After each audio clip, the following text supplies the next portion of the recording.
Welcome to Hawett Farm. I thought I'd just show you around. This is my first ever booking and check-in today. So it's not all perfect, but it's pretty gorgeous. Meet Billy, the brown one, Jimmy, the grey one. You think they're lovely? They're naughty. They're just naughty. Look at the view. I'll take you in the house and I'll show you the garden. Hello, Billy. I normally leave it unlocked, no key code thing around here, so the key's just in the door. This is the entrance hall, where you take off your wellies, which is what I'm doing right now. Take you straight into the kitchen, which is an extension of the original building.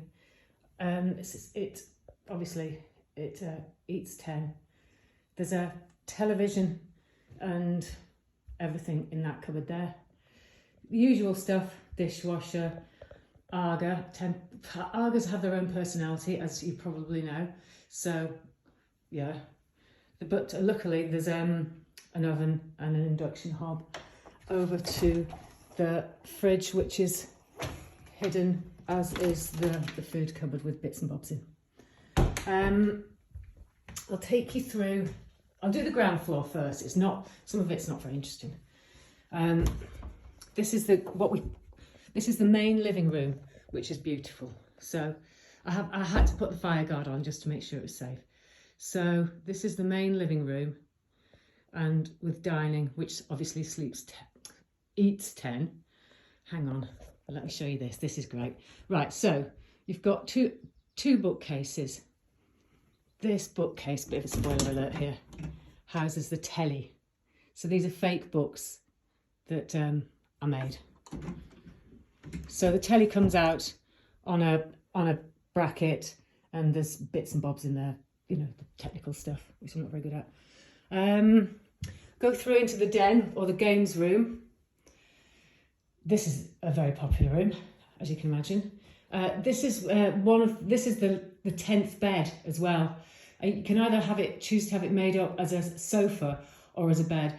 These guests that are coming in this time require a 10th bed.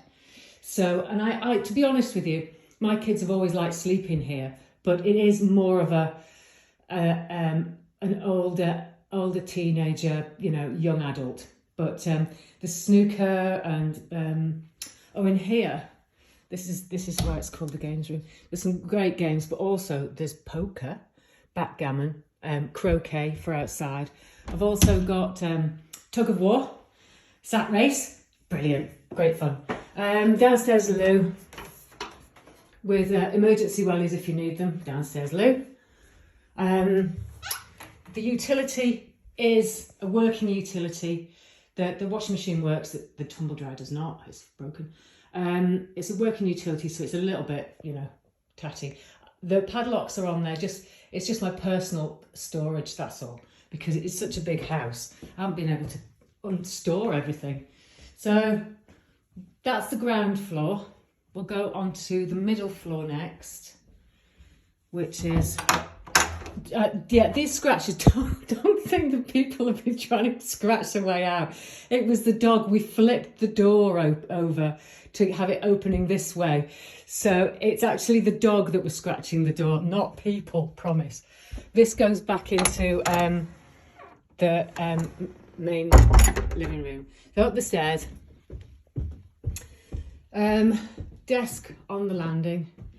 It's got bits and bobs in it if you need to write anything. This is bed 2. So this currently is made up as a twin. Hang on, let me just close this door. This is currently made up as a twin because that's what the guests required, but it also zips up as a super king as well. So it is a beautiful. All the bedrooms have got 2 windows, so it's dual view. This telly and fire stick actually work, which is a miracle, because I find tech difficult. It's got a dressing room in it as well, little oak dressing room. coming through, it's a nice painting, coming through into, where shall I take you next? I'll take you along here into bed 3, which is beautiful. It's a beautiful room with, this is a Spanish bed. I've had this bed for, God, 35 years. The views are beautiful, bit of a roof view, but the views are beautiful. And it's a really comfy double. So I'll take you through to the jungle bedroom. The jungle bedroom, I painted this for my son 15 years ago. So it is, I can't change it, obviously. There's a little den in here, and it's got a painting in there, and it's got a little light and a little hatch for playing with. So this is the jungle bedroom, and it's got a double and a bunk. The bunk is better just for young teenagers, to be honest with you, young middle teenagers. That's when Ted used to use it, and then he went into the big bed when he was older, but he always stayed in this room because it's so lovely. Do like the gecko handles on the wardrobe and drawers. Pretty, I'm really happy with that. And I got those from Early Learning Centre so many years ago when it was open. Right, landing, family bathroom. It's the bath's massive, so yeah, and it's a bath. It's a Victorian one. I think it's out of an asylum, but don't let that put you off. Obviously, shower over bath. All the usual things like toilets and sinks. It's a beautiful little bathroom with a lovely view. So now then, we're going upstairs to the master suite, which I like the idea it's hidden, and it's got a lock on the door. So we're going upstairs to the master suite, which hang on, which is of course absolutely beautiful. I'll show you the view, but first, this is how the house has been dated by this wattle and daub. I can't remember. I can't remember where, but on it there's all sorts of handprints and heel prints where they've built it basically. So that's how the house is dated, with this peculiar little door and things like that. All original beams. There is a new roof on it, but and this detail on the ceiling is called pargeting, which I did when I redid the bedroom. The view, the view. Obviously, it's April, so there's no leaves on the trees, but you can go right round to, where is it? Lake District. Right round to, you can see Llandudno, and you can see the Welsh Mountains. So it's a beautiful day today. You might wonder where the television is. I do like hiding televisions. This is a good one though. So you press a button down here and it lifts up. I hate looking at televisions. So it lifts up to the telly and all the tech stuff. There's a speaker system in there as well that swaps between the bedroom and the bathroom, which is what I'm just going to show you now. So this is the master ensuite bathroom. That's the bath, obviously. So this is the master ensuite. Particularly fond of sitting in the bath looking at the view, obviously, but also my beautiful little spiral staircase lamp. So when you're lying in the bath, you can look at the spiral staircase. There's another feature as well to this bathroom, which I love secret things. So this is a secret dressing room behind a mirror. I love that bit. So this is the dressing room, all Pippi Oak. Oh, there's a lock on that door. That's the office, and I just got my personal stuff in it, so there's nothing you know, there's nothing hidden particularly. Pippi oak, bespoke, obviously, everything's bespoke. Yeah, dressing room. So that is, hang on, close this again because I do love this. So that is the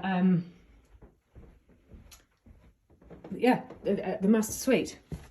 So I'm going to take you outside now and show you a bit of the garden. There's paintings everywhere. I have a real massive collection of post-war still life. Quite a lot of which are out. Not all of them. Anyway, so we get to outside. The topiaries I've got are interesting because they were beautiful, but the goats have eaten them. So that's what's happened to my beautiful topiary, so you could please forgive that. Right, we're going into, you can get on the terrace as well. That is a giant topiary of a hybrid chicken duck peacock, maybe? You decide. Can you hear the ducks? We're going on to the flower garden because it's April, there's not many flowers. And there's moles. So the terrace is lovely. There's loads of seating. So, and obviously it access straight off the kitchen. Yeah, the goats have had the topiaries here as well, sorry, apologies. Down here is the old orchard, which is all ready to go. Like I say, the views are beautiful. Down this little steps to up. Yeah, don't worry about that shed. That's a goat shed. Not that they ever go in there. Coming through to this is called the summer eating garden because it's been designed. I designed it so that on midday you could that's correct. You could sit and eat as the sun set exactly where you're eating. Now it's only just been redone, this garden, so the intention is to have a fire pit and a barbecue, etc. But man alive, look at that view. I'm quite happy for you to stand on the table. Look at that. That's the sheep field. That's where my two pet sheep, Lemmy and Laddie, are. And then we go through into the veg patch. I wouldn't bother going in there, it's a mess. I haven't had time to do it. And the chickens, which are there as well. So really, I'd say this is probably the happiest boundary, which is a summer eating garden, which will be ready for summer. The rest of it is animals and me, really. These are nice gates, by the way. Just show you the gates. Nepalese gates are lovely. Anyway, I think that's about it. Yes, thank you for bearing with me.